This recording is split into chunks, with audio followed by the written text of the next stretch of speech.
사돈 보험금이 15억이면 우리가 잘 써먹을 수 있겠네. 엄마 걱정 마세요. 제가 어머님 설득해서 돈 다 빼내올게요. 우리 수정이 머리 좋지? 돈으로 카페도 차리고 민준이 유학도 보내고 이게 다 내 솜씨야. 제가 이제 어머님 마음 흔드는 법 알아요. 어머님 앞에서는 착한 며느리 연기하면서 슬쩍슬쩍 돈 이야기 꺼내면 되죠. 혼자 계시니까 외롭다고 하면서 접근하면 돼. 돈 관리는 우리가 해준다고 하고. 어차피 어머님은 돈 쓸 줄도 모르시잖아요. 우리가 대신 써줘야죠. 이런 똑똑한 딸 두어서 얼마나 좋아. 그 돈으로 우리 식구들 다 좋은 데 가자. 엄마, 이따가 어머님한테 전화해서 한 번 더 말씀드려 볼게요. 이번에는 꼭 설득해서 보험금 받아낼게요. 여보, 걱정하지 마. 내가 다 알아서 할 테니까. 어머님 돈은 내가 책임질게. 나이도 있으시니까 돈 관리도 못 하실 거야. 우리가 도와준다고 하면서 슬쩍 가져오면 되지 뭐. 어머님 앞에서는 효도하는 척 하면서요. 어머님이 돈 쓰시기 전에 우리가 빨리 써야죠. 15억이라는 보험금은 35년간 공무원으로 일하며 아내를 위해 꼬박꼬박 보험료를 납부한 남편의 마지막 선물입니다. 하지만 왜 사돈과 며느리는 마치 자신들의 돈인 것처럼 이야기를 나누고 있을까요? 착한 며느리 연기를 하면서 돈을 빨리 써야죠라는 대화들. 이런 대화를 나누는 며느리와 친정엄마는 무슨 속셈일까요? 지금부터 72세 정순자 할머니의 이야기를 들어보시죠. 저는 평범한 가정주부로 살아왔습니다. 저희 부부는 경제적으로 넉넉하지 않았지만 항상 서로를 믿고 의지하며 행복하게 살았습니다. 특히 아이들이 어릴 때는 어렵고도 즐거운 시간이 많았습니다. 남편은 하루도 빠짐없이 공장으로 출근했고 저는 틈틈이 동네에서 반찬을 팔며 살림에 보탰습니다. 아이들이 학교에서 돌아오면 제가 해준 김치찌개에 밥을 먹으며 온 가족이 둘러앉아 이야기하곤 했습니다. 그때가 제 인생에서 가장 평온하고 행복했던 순간들이 아니었나 싶습니다. 아들 준수는 대학 졸업 후 직장에 들어갔고 며느리 수정을 만났습니다. 수정은 외향적이고 깔끔한 성격으로 좋은 인상을 남겼습니다. 결혼식도 조촐하게 치렀고 결혼 후에는 손자 민준이까지 태어나면서 우리 가족은 한층 더 단단해지는 것 같았습니다. 그러나 행복했던 그 시절이 지나가고 남편이 병으로 쓰러지면서 상황은 크게 바뀌었습니다. 남편이 떠난 날을 저는 잊을 수 없습니다. 평생 가정을 위해 헌신했던 사람이었는데 마지막까지도 우리 가족 잘 부탁한다는 말을 남기고 눈을 감았습니다. 그 뒤로 저는 한동안 슬픔에서 헤어나오지 못했습니다. 그런데 남편이 남긴 사망보험금 15억 원이 제 삶을 흔들기 시작할 줄은 몰랐습니다. 처음에는 그 돈이 저에게 큰 위로처럼 느껴졌습니다. 이제는 노년의 경제적 걱정 없이 살 수 있겠다는 안도감이 있었으니까요. 하지만 시간이 지나며 그 보험금은 제게 무거운 짐이 되고 말았습니다. 오늘은 제 삶을 바꾸게 된 보험금 갈등에 대한 이야기를 들려드리겠습니다. 구독과 좋아요는 제게 큰 힘이 됩니다. 남편의 장례식이 끝나고 일주일이 지났을 무렵이었습니다. 아침 식사를 준비하고 있는데 며느리가 찾아왔습니다. 평소와 달리 화장도 진하게 하고 고급 브랜드 옷을 차려입은 모습이었습니다. 식탁에 앉아 커피를 마시던 중 며느리는 조심스레 입을 열었습니다. 어머님, 민준이가 요새 외국 유학 이야기를 많이 해요. 어머님도 노후를 생각하셔야 하지만 우리 민준이 유학도 고려해보면 좋지 않을까요? 가슴 한켠이 찌르르 아팠습니다. 남편이 평생을 모아 저를 위해 남긴 보험금을 이렇게 쉽게 이야기하다니요. 손자 민준이도 사랑하지만 이렇게 돈을 요구하는 것이 마음에 걸렸습니다. 식탁 위에 놓인 커피잔에 김이 올라가는 모습을 바라보면서 저는 말을 잇지 못했습니다. 남편과 함께 마시던 커피 향이 문득 떠올라 눈시울이 붉어졌기 때문입니다. 며느리는 제 침묵이 불편했는지 계속해서 말을 이어갔습니다. 요새 해외 대학들이 많이 좋아졌더라고요. 민준이 친구들도 다들 유학 준비한대요. 어머님이 도와주시면 민준이의 미래가 달라질 것 같아요. 창밖으로 보이는 하늘은 맑았지만 제 마음속은 먹구름이 가득 몰려왔습니다. 남편과 함께 손자 민준이를 키우며 얼마나 많은 사랑을 쏟아부었는지 모릅니다. 학원비며 용돈이며 늘 아낌없이 주었고 명절 때마다 예쁜 옷도 사주었습니다. 하지만 지금 며느리의 말투에는 제가 줬던 그 모든 사랑은 보이지 않았습니다. 오직 보험금이라는 큰 돈만 보고 있었죠. 식탁 위에 놓인 과일을 자르면서 저는 남편의 마지막 모습을 떠올렸습니다. 남편이 제게 남긴 마지막 선물인 이 돈을 이렇게 쉽게 내어줘도 될까요? 수정이는 마치 당연하다는 듯이 이야기했지만 제 마음은 무거워졌습니다. 35년 동안 성실하게 일하며 한 푼 두 푼 모아온 남편의 마음이 이렇게 가볍게 취급되는 것이 못내 안타까웠습니다. 커피잔을 만지작거리며 저는 깊은 한숨을 내쉬었습니다. 며느리의 말 한마디 한마디가 제 가슴을 후벼 팠습니다. 보험금 이야기가 나온 뒤로 달라진 며느리의 태도, 갑자기 비싸진 옷차림, 심지어 향수 냄새까지 모든 것이 낯설게만 느껴졌습니다. 며느리의 말을 들으며 저는 천천히 찻잔을 내려놓았습니다. 입술이 떨려왔지만 아무 말도 하지 않았습니다. 남편이 죽은 지 한 달도 채 지나지 않은 시점에서 보험금 이야기를 꺼내는 며느리의 모습에 마음이 아팠기 때문입니다. 창밖으로 보이는 하늘은 여전히 맑았습니다. 베란다에 걸어둔 빨래가 사랑사랑 춤을 추고 있었고 장독대의 된장 항아리에서는 발효된 콩의 향기가 올라왔습니다. 남편과 함께 담근 된장이었습니다. 지난 봄 남편은 허리가 아프다고 하면서도 저와 함께 장을 담그며 행복해했었죠. 베란다 텃밭에서는 상추가 쑥쑥 자라고 있었습니다. 남편은 매일 아침 텃밭에 나가 상추에 물을 주곤 했습니다. 지금도 남편의 물뿌리개가 텃밭 한켠에 놓여 있습니다. 이 모든 일상이 남편의 흔적을 고스란히 담고 있었습니다. 며느리는 계속해서 민준이의 유학 이야기를 이어갔지만 제 귀에는 들리지 않았습니다. 대신 지난 35년간 남편과 함께했던 소소한 추억들이 떠올랐습니다. 결혼 초기 보증금 1,000만 원짜리 반지하 새 집에서 시작한 신혼생활. 첫 월급으로 사온 카네이션 한 송이를 들고 환하게 웃던 남편의 모습. 아들이 태어났을 때 병실 밖에서 펑펑 울던 남편의 뒷모습까지. 봄, 여름, 가을, 겨울을 함께 보내며 우리는 서로의 버팀목이 되어주었습니다. 힘들 때마다 순자야, 우리 함께하면 못할 게 없어라고 말씀하시던 남편. 그 말씀대로 우리는 모든 어려움을 이겨냈습니다. 식탁 위에는 며느리가 들고 온 고급 디저트가 놓여 있었습니다.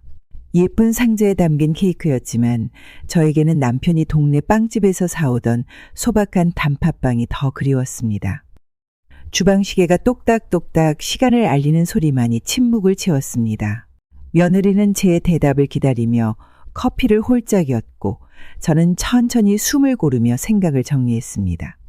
남편이 평생을 바쳐 모은 이 돈을 어떻게 써야 할지, 앞으로 제가 어떤 삶을 살아야 할지 깊이 생각해 보기로 했습니다. 아침부터 비가 추적추적 내리는 날이었습니다.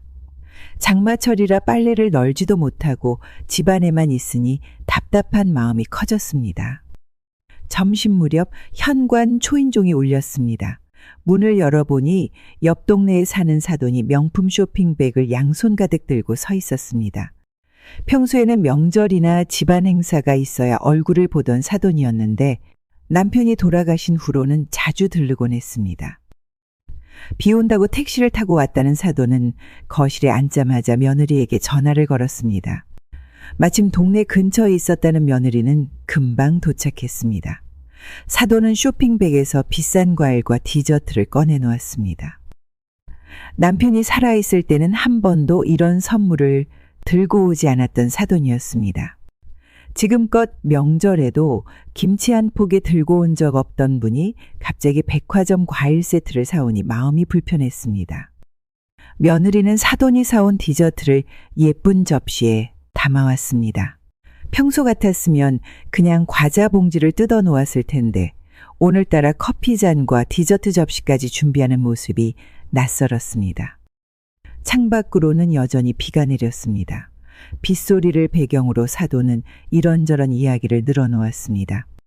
동네의 부동산 값이 올랐다는 이야기, 요새 해외여행이 비싸졌다는 이야기, 손주들 학원비가 많이 든다는 이야기였습니다. 대화는 자연스럽게 돈 이야기로 흘러갔습니다.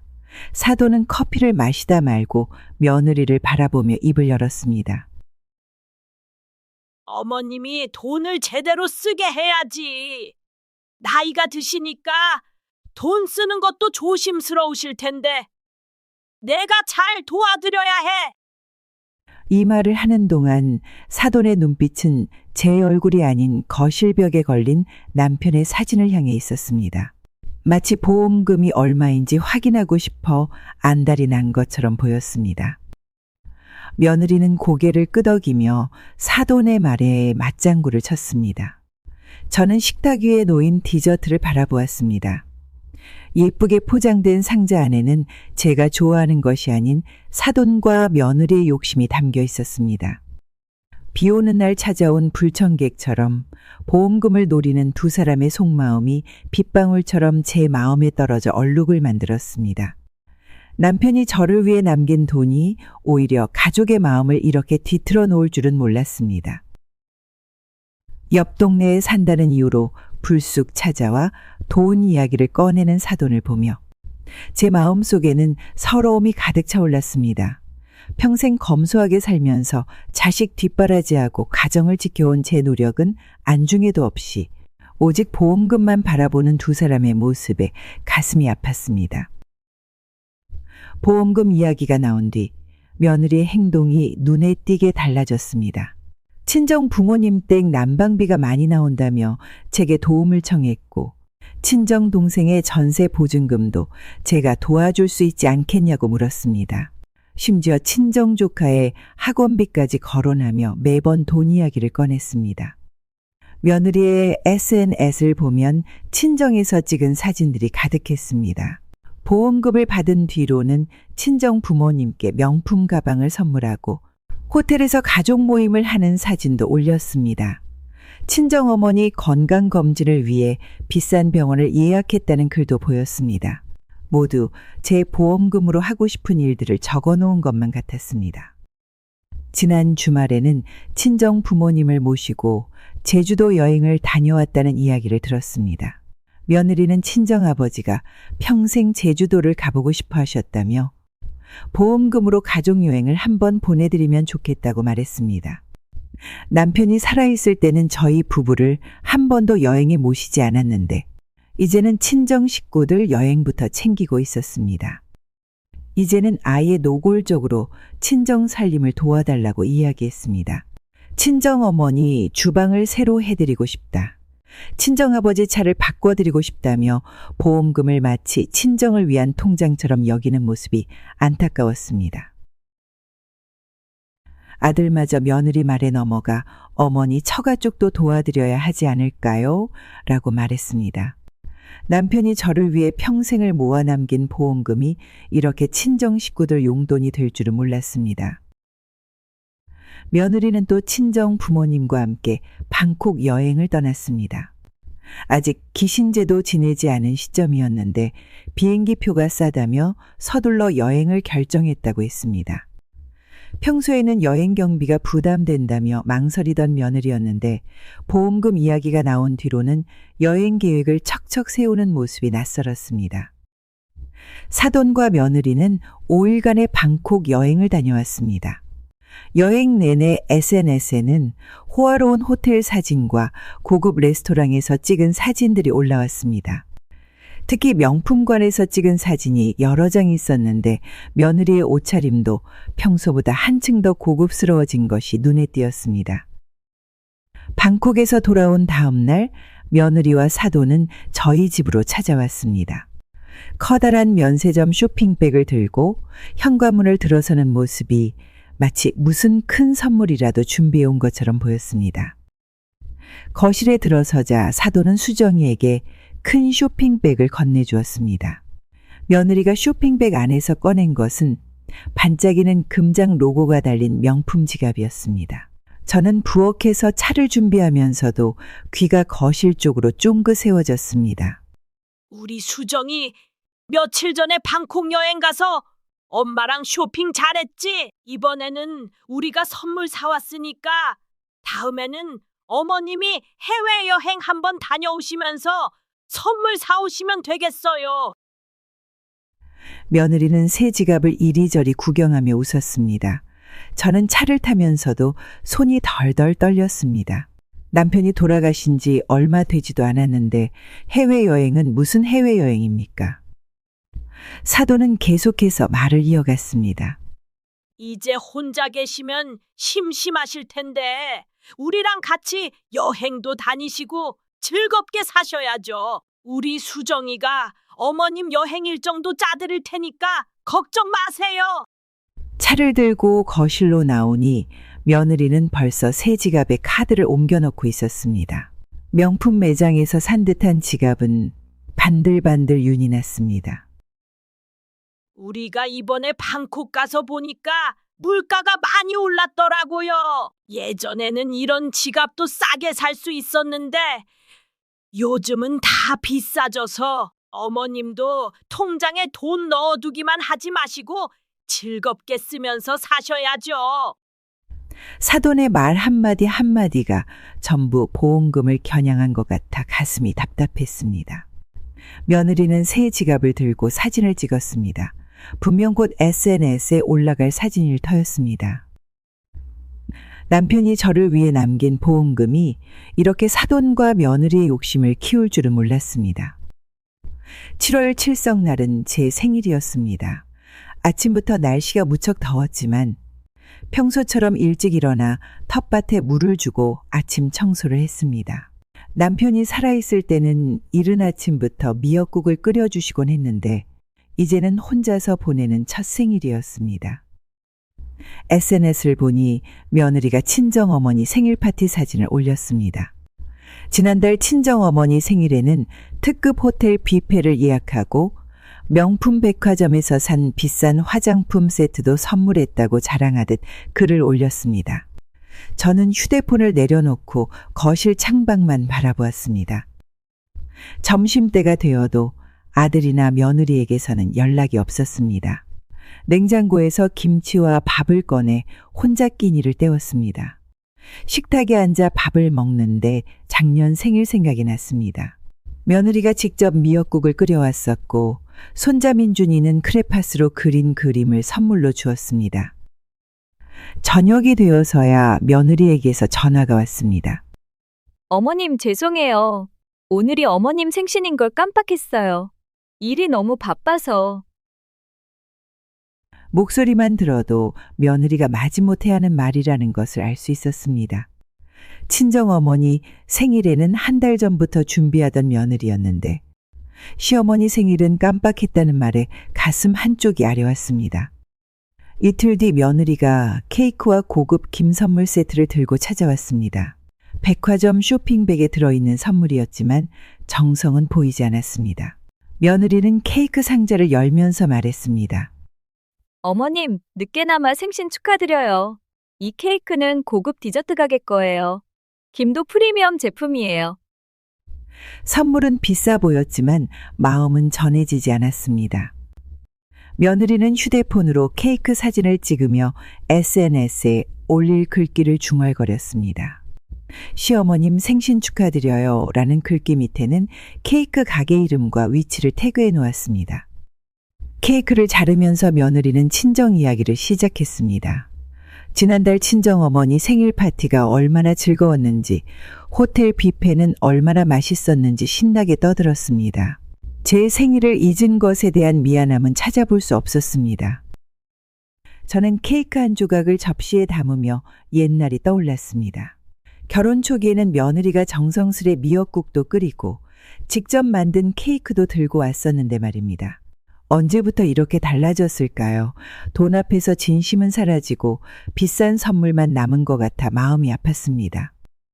며느리는 1시간도 채 머물지 않고 일어섰습니다. 바쁘다며 서둘러 나가는 뒷모습을 보며 저는 한숨만 나왔습니다. 텅 빈 거실에 커다란 케이크와 고급 김선물 세트만이 덩그러니 놓여 있었습니다. 비싼 선물로 무마하려 했던 며느리의 마음이 선물 포장지보다도 얇게 느껴졌습니다. 남편이 떠난 지 100일이 지난 어느 날이었습니다.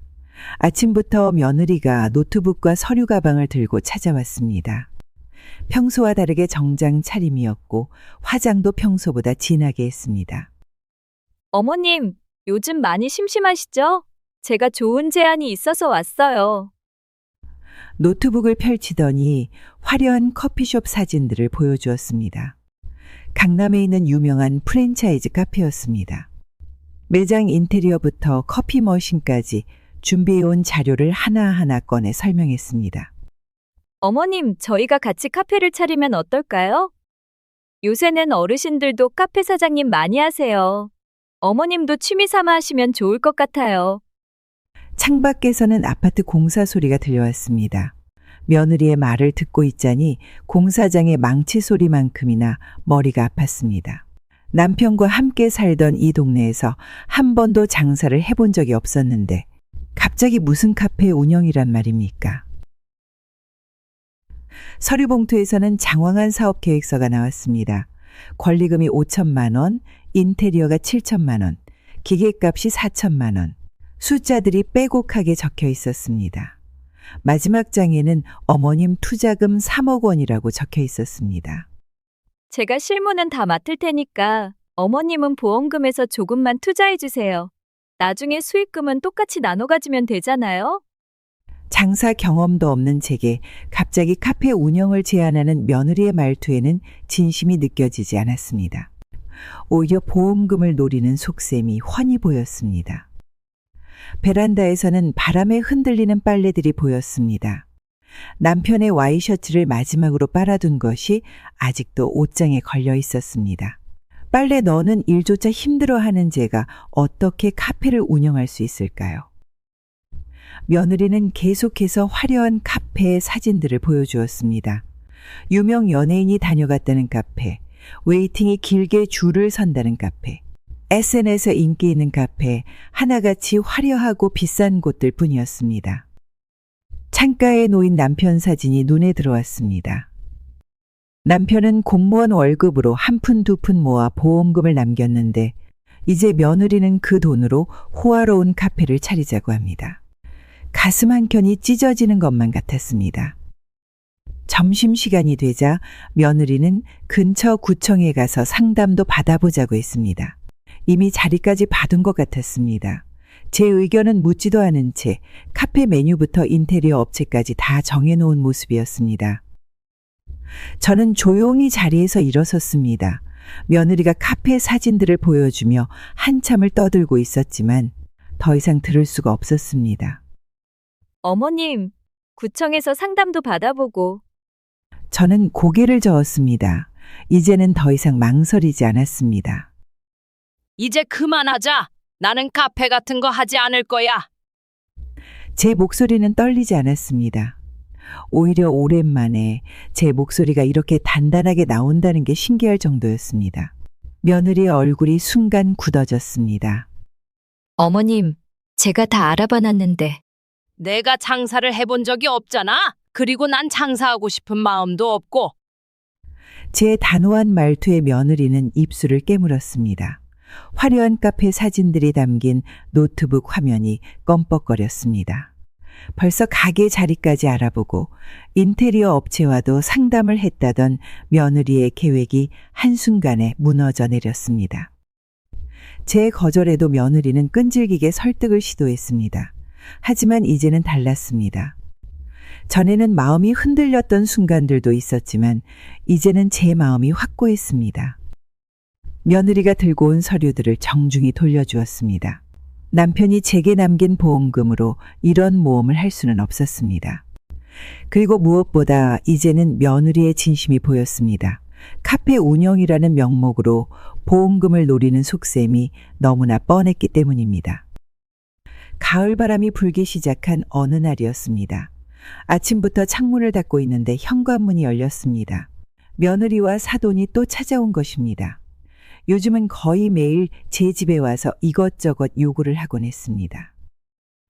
이번에는 민준이 유학비용, 친정조카 결혼 축의금, 사돈 무릎 수술비까지 하루에도 몇 번씩 보험금 사용 계획을 세우고 또 세웠습니다. 마치 제 통장이 가족들의 공금처럼 여겨지는 것 같아 가슴이 아팠습니다. 이제 혼자 계시니까 돈 쓰기도 불편하실 텐데 저희가 도와드릴게요. 통장을 맡겨주시면. 이 말에 손에 들고 있던 행주를 바닥에 떨어뜨렸습니다. 가계부를 꼼꼼히 쓰며 살림을 해온 제가 마치 철없는 어린아이처럼 취급받는 기분이었습니다. 아들도 이제는 며느리 편이 되어 제 마음을 외면했습니다. 친정 부모님 병원비를 도와달라는 며느리의 말에 연신 고개를 끄덕이는 모습을 보며 눈물이 났습니다. 아들의 등 뒤로 보이는 남편의 영정사진이 더욱 쓸쓸해 보였습니다. 며느리는 이제 제게 인사도 제대로 하지 않았습니다. 보험금 이야기를 꺼낼 때만 억지로 웃는 얼굴을 보이곤 했죠. 명절에도 친정 갔다 오느라 바쁘다며 저녁 늦게야 얼굴을 비췄습니다. 장을 보려고 현관문을 여는데 복도에서 이야기 소리가 들렸습니다. 돈 쓰는 걸 어려워하시니까 우리가 잘 설득해야 해. 맞아요. 어머님 돈으로 민준이 유학도 보내고. 현관문을 열었습니다. 사돈과 며느리는 제가 문을 연 것도 모르고 계속 이야기를 나누고 있었습니다. 가슴 속에서 뜨거운 것이 올라왔습니다. 이제 그만 들어가시죠. 제 목소리에 두 사람은 깜짝 놀라 뒤를 돌아보았습니다. 얼굴이 하얗게 질린 채로 서 있는 모습이 마치 도둑이라도 된 것처럼 보였습니다. 저희가 매일 우리 집에 와서 보험금 타령하시느라 힘드시죠? 이제는 제 돈을 어떻게 써야 할지 다 계획해 놓으셨나 봅니다. 제 말에 며느리는 고개를 숙였습니다. 하지만 사돈은 아직도 뭐라고 변명을 하려 했습니다. 오해하지 마세요. 저희는 어머님을 위해서. 위선 떨지 마세요. 남편이 죽고 나서 제가 얼마나 힘들었는지 아세요? 근데 두 분은 보험금 얘기만 하셨어요. 제 마음은 안중에도 없었죠. 복도에 제 목소리가 울렸습니다. 참아왔던 말들이 한꺼번에 쏟아져 나왔습니다. 이제 그만 가보세요. 앞으로 우리 집에 오실 필요 없습니다. 제 돈 걱정은 마시고 두 분 살림 걱정이나 하세요. 사돈과 며느리는 당황한 얼굴로 서 있다가 결국 고개를 푹 숙인 채 엘리베이터 쪽으로 걸어갔습니다. 어머님, 저희가 잘못했어요. 하지만 이제는 사과도 소용없었습니다. 남편이 저를 위해 남긴 보험금을 이렇게 함부로 계산하고 제 마음은 전혀 헤아리지 않은 두 사람을 더 이상 믿을 수 없었기 때문입니다. 다음 날 아들에게 전화를 걸어 집으로 오라고 했습니다. 늦은 저녁 퇴근 후에야 아들이 찾아왔습니다. 평소보다 피곤해 보이는 얼굴로 소파에 앉았습니다. 저는 어제 있었던 일을 차근차근 이야기했습니다. 사돈과 며느리가 복도에서 나눈 대화부터 매일같이 보험금을 요구하는 일까지 모두 말했습니다. 아들의 반응이 궁금했습니다. 엄마 편을 들어줄 거라 믿었습니다. 아, 예. 근데 엄마, 저 내일 아침 일찍 중요한 회의가 있어서. 아들은 시계만 보며 대충 대답했습니다. 제 이야기를 귀찮아하는 모습이 역력했습니다. 밥을 차려주겠다고 해도 바쁘다며 일어서려 했습니다. 저는 아들의 팔을 잡았습니다. 이 아이를 키우면서 한 번도 이렇게 다급하게 매달린 적이 없었습니다. 아들의 눈을 바로 보며 물었습니다. 엄마 마음이 어떤지 내가 좀 생각해봐. 엄마도 사람인데 이렇게 보험금 타령만 들으니까 얼마나 속상하겠니? 근데 수정이도 나름 엄마 생각해서 그런 거 아닐까요? 카페도 엄마 심심하실까 봐. 아들의 말에 가슴이 찢어지는 것 같았습니다. 제 아들인데 제 편이 되어주지 못하고 저를 외면하는 모습이 너무나 아팠습니다. 남편이 살아계실 때는 이렇게까지 며느리 눈치를 보지 않았는데 이제는 완전히 달라졌습니다. 엄마, 너무 예민하게 생각하지 마세요. 다들 엄마 걱정돼서 그러는 건데. 말꼬리를 흐리며 핸드폰만 만지작거리는 아들을 보니 눈물이 났습니다. 어릴 적 업어주고 안아주며 키웠던 제 아들이 맞나 싶었습니다. 보험금 앞에서는 효도도 가족에도 모두 허상이었나 봅니다. 전 이만 가볼게요. 내일 아침 일찍 나가야 해서. 아들은 결국 제대로 된 대답도 하지 않은 채 서둘러 일어났습니다. 현관문을 나서는 뒷모습이 낯설게만 보였습니다.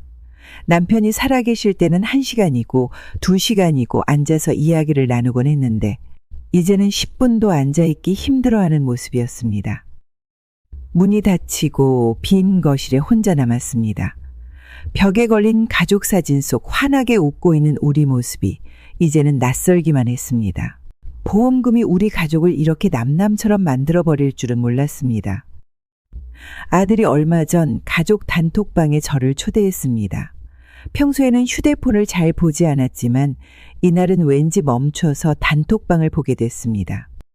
화면에는 사돈과 며느리, 아들이 나누는 대화가 올라와 있었습니다.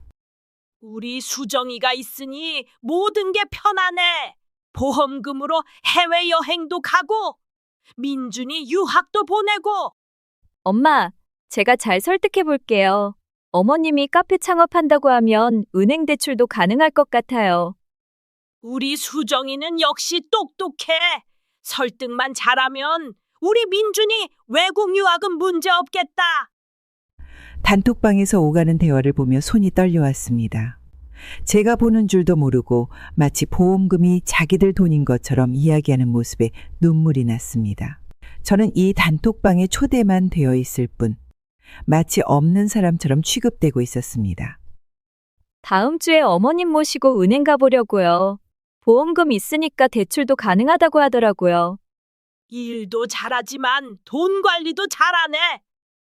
시어머니 돈 잘 관리해주면 좋겠어. 대화는 계속 이어졌습니다. 제 보험금으로 무엇을 할지, 어떻게 하면 제 마음을 돌릴 수 있을지 서로 의견을 나누고 있었습니다. 마치 제가 죽은 사람이라도 된 것처럼 제 재산을 어떻게 나누었을지 계획하고 있었습니다. 아들도 가끔 네 알겠습니다 라는 짧은 대답만 보내며 동조하고 있었습니다. 며느리 말이라면 무조건 긍정하는 모습이 너무나 서글펐습니다. 이번에 카페 차리면 수정이가 운영하면서 수입도 생기고 좋겠다. 네. 어머님께는 월급 조금 드리고 나머지는 민준이 유학 비용으로 모아야죠. 이런 대화가 오가는 동안 저는 단톡방에 구경꾼이 되어 있었습니다. 남편이 저를 위해 남긴 보험금을 이렇게 마음대로 계획하고 서로 좋아하는 모습을 보니 가슴이 찢어질 것 같았습니다. 여태까지 아들만큼은 믿었습니다. 보험금도 언젠가는 아들에게 물려줄 생각이었습니다. 아무리 며느리와 사돈이 보험금을 노린다 해도 아들만큼은 제 편이 되어줄 거라 생각했습니다. 하지만 단톡방에서 보인 아들의 모습은 달랐습니다. 며느리가 보험금 이야기를 꺼낼 때마다 네, 알겠습니다 라고 답하는 짧은 메시지들. 엄마의 마음은 전혀 헤아리지 않은 채 아내의 눈치만 보는 모습에 가슴이 아팠습니다. 지난 추석에 아들이 보였던 태도가 떠올랐습니다. 사돈과 며느리가 보험금으로 카페를 차리자고 했을 때도, 민준이 유학 이야기가 나왔을 때도 아들은 조용히 고개만 끄덕였습니다. 엄마의 의견은 한 번도 묻지 않았습니다. 어릴 적 기억이 스쳐갔습니다. 학교 갈 때마다 아들 도시락을 싸주던 일, 중학교 때 야자하고 늦게 오면 골목 어귀까지 마중 나가던 일, 대학 등록금을 마련하려고 밤늦게까지 반찬 가게에서 일하던 시절, 그 모든 세월이 물거품이 된 것만 같았습니다. 아들에게 전화가 와도 이제는 받고 싶지 않았습니다. 며느리 심부름으로 보험금 이야기나 꺼낼 것이 뻔했기 때문입니다. 제가 힘들 때 위로 한마디 해주지 않던 아들이 보험금 이야기만 나오면 부지런히 전화를 걸어왔습니다. 사진첩을 보다가 아들의 돌사진을 발견했습니다. 빨간 한복을 입고 환하게 웃는 아기 얼굴. 그때는 이 아이가 이렇게 변할 줄 몰랐습니다. 남편 장례식 때도 며느리 눈치만 보더니 이제는 완전히 저를 외면하는 모습에 마음이 식어버렸습니다. 통장 정리를 하면서 보험금을 바라보았습니다. 원래는 아들에게 물려줄 생각이었는데 이제는 그럴 마음이 완전히 사라졌습니다. 돈 앞에서 이렇게 달라진 아들에게 남편의 마지막 선물을 맡길 수는 없었습니다.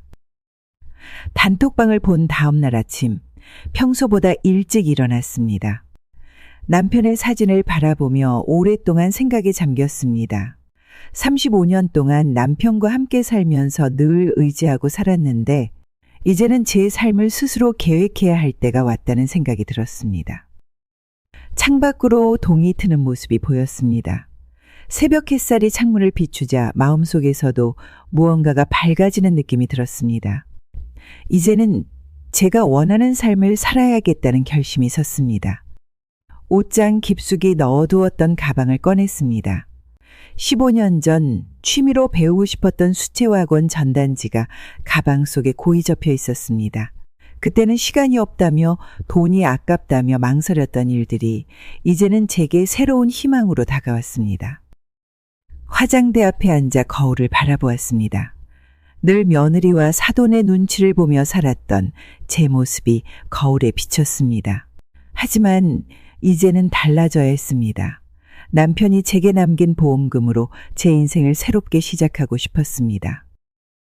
책상에 앉아 종이를 꺼내 하나씩 적어 내려갔습니다. 수채화를 배우고 외국어도 공부하고 여행도 다녀오고 싶었습니다. 젊었을 때는 아이들 뒷바라지 하느라 나이 들어서는 며느리 눈치 보느라 하지 못했던 일들을 이제는 하고 싶었습니다. 남편의 보험금은 저를 위한 마지막 선물이었습니다. 가족들이 원하는 대로 써버리기에는 너무나 아까웠습니다. 이 돈으로 제 인생의 이막을 시작하고 싶었습니다. 더 이상 누구의 눈치도 보지 않고 제가 원하는 삶을 살고 싶었습니다. 오후가 되자 집 근처 은행에 가서 통장을 새로 만들었습니다. 보험금은 제 명의로 된 새 통장으로 옮겼고 가족들은 아무도 모르는 계좌를 하나 더 만들었습니다. 이제는 제 돈을 제가 관리하겠다는 의지였습니다. 동네를 걸으며 문화센터도 들렀습니다. 수채화반, 영어회화반, 스마트폰 활용반. 하나하나 둘러보는 제 마음이 설렜습니다. 며느리나 사돈의 눈치를 보지 않고 제가 하고 싶은 일을 할 수 있다는 생각에 가슴이 뛰었습니다. 이른 아침, 강남에 있는 법률사무소를 찾았습니다. 평생 법원이나 변호사 사무실을 가본 적이 없었기에 긴장되었습니다. 하지만 이제는 제 재산을 지키기 위해 이런 곳도 찾아와야 했습니다. 어떤 일로 오셨습니까? 저는 천천히 가방에서 서류들을 꺼냈습니다. 남편의 보험금 증서, 통장, 집문서까지 모든 재산 관련 서류를 준비했습니다. 남편이 평생을 모아 제게 남긴 재산을 이제는 확실히 정리해야 했기 때문입니다. 변호사에게 지금까지 있었던 일들을 말씀드렸습니다. 아들과 며느리가 보험금을 노리는 일, 사돈이 재산을 탐내는 일, 가족들이 제 의견은 무시한 채 돈 계획만 세우는 일들을 이야기했습니다. 변호사는 제 이야기를 꼼꼼히 메모하면서 들었습니다. 재산을 지키기 위한 방법들을 하나씩 설명해 주었습니다. 신탁을 만들어 재산을 보호하는 방법, 상속 계획을 미리 세우는 방법, 유언장을 작성하는 방법까지 모든 것을 자세히 알려주었습니다. 보험금과 재산을 사회복지단체나 장학재단에 기부하는 방법도 있습니다. 이 말을 듣는 순간 눈물이 났습니다. 제가 고생하며 키운 아들에게 한 푼도 주지 않겠다고 결심하는 이 순간이 너무나 슬펐기 때문입니다. 하지만 이제는 돌이킬 수 없었습니다. 변호사와 함께 유언장부터 작성했습니다. 내가 사망 후 남은 돈 전액과 집을 사회복지재단에 기부한다는 내용이었습니다. 아들과 며느리에게는 일절 상속하지 않겠다는 내용도 분명히 적었습니다. 또한 공증도 바로 진행했습니다. 나중에 아들이나 며느리가 이의를 제기할 수 없도록 모든 절차를 법적으로 확실하게 진행했습니다. 제 마음이 또 약해질지 모른다는 생각에 서둘러 모든 일을 처리했습니다. 창밖으로 점심시간을 알리는 종소리가 들렸습니다. 오전 내내 진행된 법적 절차가 모두 끝났습니다. 이제는 제 재산이 확실하게 보호받을 수 있게 되었다는 생각에 마음이 놓였습니다. 사무실을 나서면서 발걸음이 가벼워졌습니다. 이제 더 이상 아들이나 며느리가 보험금을 요구할 때마다 마음 아파하지 않아도 된다는 생각에 오히려 편안해졌습니다. 남편이 제게 남긴 마지막 선물이 좋은 곳에 쓰일 거라는 생각에 위로가 되었습니다. 토요일 저녁 강남의 고급 한정식 집을 예약했습니다. 평소에는 이런 비싼 식당은 생각도 못했지만 오늘만큼은 특별했습니다. 제가 전화를 걸어 아들과 며느리, 사돈을 초대했습니다. 식당 입구에서 기다리고 있는데 가족들이 하나둘 도착했습니다. 며느리는 무슨 좋은 일이 있냐며 환하게 웃었고 사돈은 오랜만에 어머님이 밥을 사신다며 기대에 찬 목소리를 냈습니다. 개별실로 안내된 우리 가족은 화려하게 차려진 밥상 앞에 앉았습니다. 반찬이 하나 둘 나올 때마다 며느리와 사돈은 연신 칭찬을 했습니다. 제 통장에서 나갈 돈을 계산하듯 음식을 바라보는 눈빛이 안쓰러웠습니다. 저는 천천히 수저를 들었습니다. 가족들도 모두 식사를 시작했습니다. 밥을 먹는 동안 며느리는 계속해서 카페의 이야기를 꺼냈고 사돈은 민준이 유학 이야기로 화제를 돌렸습니다. 저는 밥그릇을 내려놓았습니다. 이제는 제 이야기를 할 시간이었습니다. 오늘 제가 중요한 이야기가 있어서 모시고 왔어요. 순간 식당 안이 조용해졌습니다. 모두의 시선이 저를 향했습니다. 이제부터 저는 제 삶을 살기로 했습니다. 며느리의 젓가락이 그릇에 떨어졌습니다. 사돈의 얼굴이 하얗게 변했습니다. 아들은 어리둥절한 표정으로 저를 바라보았습니다. 수채화도 배우고 여행도 다니고 제가 하고 싶었던 일들을 하면서 살려고 합니다. 며느리는 얼굴색이 변하며 말을 더듬었습니다. 어머님, 카페 창업은요? 사돈도 급하게 말을 이었습니다. 민준이 유학은 하지만 저는 흔들리지 않았습니다. 이제는 더 이상 눈치 보며 살고 싶지 않았습니다. 남편이 제게 남긴 보험금으로 제 인생을 살고 싶었습니다. 밥상 위에는 아직도 반찬들이 가득했지만 식구들은 더 이상 수저를 들지 못했습니다. 며느리는 계속해서 손수건만 만지작거렸고 사돈은 한숨만 내쉬었습니다. 집으로 돌아가는 차 안에서 며느리와 사돈이 수군거리는 소리가 들렸습니다. 제 갑작스러운 선언에 놀란 것 같았습니다. 하지만 저는 오히려 마음이 가벼워졌습니다. 이제는 제 인생을 제 마음대로 살 수 있다는 생각에 가슴이 벅차올랐습니다. 가족들에게 선언을 한 다음 날 여행사에 전화를 걸었습니다. 인터넷으로 찾아보던 유럽 패키지 여행을 예약했습니다. 이탈리아, 프랑스, 스위스, 남편과 함께 꿈꾸던 나라들이었습니다. 여권을 만들러 가는 길, 휴대폰이 계속 울렸습니다. 며느리와 사돈의 전화였습니다. 하지만 더 이상 받고 싶지 않았습니다. 제 선택이었고 제 인생이었습니다. 비행기표를 끊고 여행 준비를 하면서 SNS에 사진을 올렸습니다. 며느리가 그토록 자랑하던 방콕 여행보다 더 멋진 곳으로 떠나는 제 모습을 보여주고 싶었습니다. 사진 밑에는 72살, 인생의 새로운 시작이라고 적었습니다. 출발 전날 아들이 찾아왔습니다. 엄마, 정말 혼자 가실 거예요? 말없이 캐리어를 정리했습니다. 이제 와서 아들이 무슨 말을 해도 제 마음은 바뀌지 않을 것입니다. 35년간 키운 정이 식어버린 지금 더 이상 돌이킬 수 없었습니다. 인천공항으로 가는 택시 안에서 며느리가 보낸 메시지를 보았습니다. 어머님, 저희가 잘못했어요. 돌아오시면 같이 이야기 나눠요. 하지만 이제는 늦었습니다. 제 마음속에서 며느리의 자리는 이미 사라졌습니다. 비행기가 이륙할 때 창밖으로 작아지는 서울의 모습을 바라보았습니다. 72년 인생에서 처음으로 혼자만의 여행을 떠나는 순간이었습니다. 가슴이 벅차올랐습니다. 로마에 도착해 콜로세움을 보면서 사진을 찍었습니다. 파리의 에펠탑 앞에서도 스위스 알프스 산맥을 바라보면서도 사진을 찍었습니다. 그리고 그 사진들을 하나하나 SNS에 올렸습니다. 며느리가 올렸던 방콕 여행 사진보다 더 멋진 순간들이었습니다. 베니스의 곤돌라를 타면서 옆자리가 비어있는 것이 슬프지 않았습니다. 오히려 이제야 진정한 자유를 느낄 수 있었습니다. 남편이 저를 위해 남긴 보험금으로 제가 원하는 대로 쓸 수 있다는 사실이 행복했습니다. 호텔방에서 매일 밤 SNS 알림이 울렸습니다. 며느리와 사돈이 보낸 메시지들이었습니다. 하지만 읽지 않았습니다. 대신 남편 사진을 보며 이야기했습니다. 여보, 나 이제 행복해요. 당신이 남겨준 선물로 이렇게 멋진 곳에 왔어요. 한 달간의 여행을 마치고 돌아오는 비행기 안에서 창밖을 바라보았습니다. 이제는 더 이상 누구의 눈치도 보지 않을 것입니다.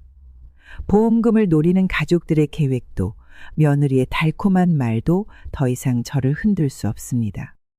공항에 도착했을 때 아들과 며느리가 마중 나와 있었습니다. 하지만 저는 모른 척 택시를 타고 돌아왔습니다. 이제는 제 삶을 살 것입니다. 이것이 바로 제가 선택한 가장 달콤한 복수였습니다. 72살의 나이에 저는 새로운 삶을 시작했습니다. 돈 때문에 변해버린 가족들에 대한 제 복수는 바로 저 자신의 행복을 찾는 것이었습니다. 가족들이 기대했던 것처럼 보험금을 나눠주는 것이 아니라 제 삶을 당당하게 살아가는 모습으로 복수를 완성했습니다. 남편이 제게 남긴 보험금으로 시작한 새로운 인생. 이것은 제게 가장 달콤한 복수이자 가장 행복한 선택이었습니다. 여러분의 인생에도 이런 순간이 찾아올 수 있습니다. 돈 때문에 변해버린 가족들. 하지만 제가 깨달은 것처럼 진정한 복수는 자신의 행복을 찾는 것이 아닐까요? 제 이야기가 여러분의 가슴에도 작은 용기가 되었기를 바랍니다. 이 영상이 마음에 드셨다면 좋아요와 구독 부탁드립니다. 댓글로 여러분의 이야기도 들려주세요.